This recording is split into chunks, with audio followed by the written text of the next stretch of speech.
Hi Pisces! This is Pisces Hub. Welcome to my channel. So for today's video, gagawa tayo ng weekly reading for Pisces sa araw na ito. Okay? So alamin natin kung ano yung mga posibleng mangyari, mga gabay mensahe for Pisces sa linggong ito.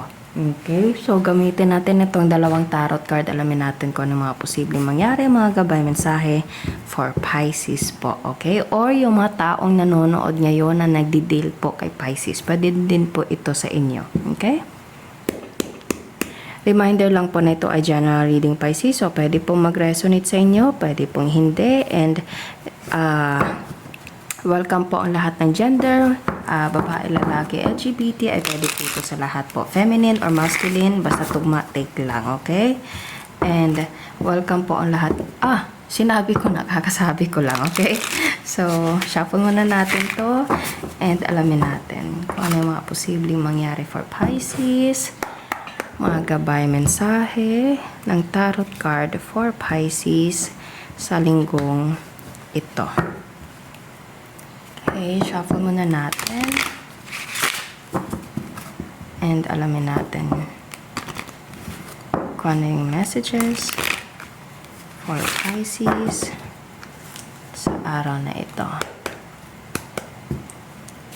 Ano po yung message niya po for Pisces sa linggong ito? Change. Merong pagbabago, Pisces. Pwedeng pagbabago ng plano. Okay. Naririnig ko yung word na itinerary.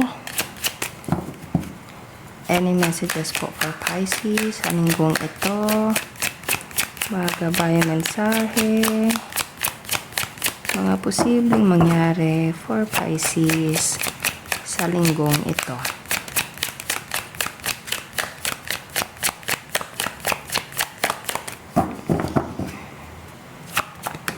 Yun. Pathway. Okay. Yeah, merong pagbabago, Pisces. And pwedeng itong changes na ito is meron kang pipiliin na new situation. Privileged lady. It's either you're the privileged lady, Pisces, or itong pagbabagong ito is merong connections to privileged lady. Pwedeng you're dealing with this person. Or you are the privileged lady. Okay, take nyo lang kung kanino, sino mag-resonate. Isang card pa po for Pisces sa linggong ito. Mga gabay mensahe, mga posibleng mangyari for Pisces sa linggong ito. Ano yung pagbabagong ito? Pwedeng meron kayong plano, Pisces, and meron pagbabago konti. Okay, isang shuffle pag wala pang kuha tayo ng ibang cards, okay? Any messages po? May message pa po ba for Pisces sa linggong ito? Okay, so wala na. Ito yung lumabas, Pisces, sa ating tarot deck na ito. There's a change, pathway, and privileged lady. So, there's pagbabago sa planong ito, So, pwedeng ikaw si privileged lady, Pisces, or merong connection kay privileged lady kung bakit merong pagpaplano o pagbabago sa plano nyo, okay? And there's a new pathway. This is like something na parang mas makakabuti, okay? Mas magiging maayos, mas magiging maganda. Yung, kung ano man yung mga changes na dapat gawin po, okay? So, sa linggong ito, merong pagbabago konti. Pero yung pagbabagong iyon is nakakabuti, Pisces, okay? Kaya ko nasasabing nakakabuti kasi meron tayo ditong pathway which is napapansin nyo merong mga butterfly. And yung butterfly is, change. Okay? Evolve. Parang progress, okay? Upgrading from dark, a little bit dark here, napapunta dito sa liwanag, okay? So, merong better situation, better reason for this type of change. And posibleng ikaw si privileged lady or you're dealing with someone na konektado kay privileged lady. Okay? So, ano po ito? You are privileged like Pisces. Okay, so any messages po for Pisces sa linggong ito? Mga gabay mensahe, mga posibleng mangyari for Pisces sa linggong ito. Yun, there's a King of Swords. There's a masculine energy, Pisces. Merong pag-iisip. And there's a decision. Yeah, pwedeng ito yung decision na kumbaga gagawin for this week na merong pagbabago sa mga kung ano yung pinaplano nyo dati. Okay? And there's a message. Message coming from King of Swords. Okay? So, nakakapag-decide na, and yung decision na iyon is merong a little bit change sa kung ano man yung original yung pagpaplano, Pisces. Okay? Ano pa?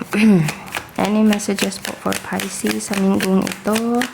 Mga gabay, mensahe, mga posibleng mangyari for Pisces sa linggong ito. Yun. And there's a Ten of Pentacles, which is nag-flip dito kay King of Swords. So, pwedeng meron itong connection about the family and about the finances. Okay? So, okay. Isa pa. Sige. Tapos, basahin natin. Yun. There's dreaming. Meron nga kayong plano, Pisces. And pwedeng you're dealing with someone na, kumbaga, ano siya, ano tawag nito? Yung parang, ano siya sa logic, Pisces, sa pag-iisip, okay, with this King of Swords. This is someone na posibleng matalino, okay, or posibleng meron siya yung gagawa ng decision, Pisces. Siya yung, kumbaga, gagawa ng mga pagbabago for you and this person, because of privileged lady, and there's a King of Swords. Okay, so there's two people right here, and pwedeng meron kayong mga ibang tao na dinidil din po. Pwedeng family member, pwedeng merong anak, merong pets, merong pag-uusap dito. There's a family, Pisces, and Seven of Cups is a dream. Mga kagustuhan, mga bagay na pangarap, ito, ganito yon, okay? Which is, yung pagbabago na iyon, yung pangarap na ito is merong pagbabago, and yung pagbabagong yon, kung ano man yung decision ng King of Swords, it is for the better, Pisces, for the both of you. And pwedeng mag-uusap kayo, and pwedeng ito ay galing from someone na medyo may kalayuan, Pisces, kasi napapansin nyo sa message na ito kasi is message. Ito yung meaning. Eight of Wands is a message card, okay? And itong message na ito is galing sa medyo may kalayuan, kasi pwedeng galing dito, napapansin nyo meron tayo dito parang river. So, pwedeng dadaan sa body of water, Pisces, pwedeng dagat, pwedeng ilog, or kung saan man na a little bit malayo sa location mo or sa location ng taong to, okay? And pwedeng mag-uusap regarding about the family, about the finances, about the things na kung ano yung plano sa future nyo, or sa kung ano man yung pinaplano nyo regarding with this Ten of Pentacles. So, pwedeng merong naririnig ko yung word na reunion, family reunion, family matter, pwede pong ganun, okay? So, yeah, meron kayong mga pinaplano, mga pinapangarap, pero merong naririnig ko yung word na bakasyon, or pwede merong reunion for this week, okay? Kung ano man yun.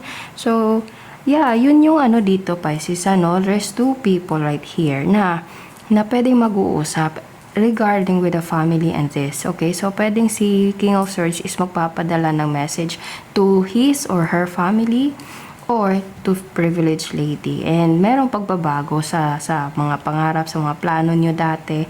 Ito yun, changes, and it is for the better, Pisces, okay? So, pwedeng you're dealing with air sign, Gemini, Libra, Aquarius, fire sign, Aries, Leo, Sagittarius, Earth sign, Taurus, Virgo, Capricorn, water sign, Pisces, Cancer, Scorpio. So, andito lahat yung signs po, okay? So, yun po ang ating reading for Pisces sa linggong ito. Naway nagustuhan nyo po. Huwag nyo po sanang kalimutan mag-like at mag-subscribe po sa ating channel, and click the bell button para ma-notify po kayo sa next videos na i-upload natin, okay? So, thank you, Pisces, and God bless!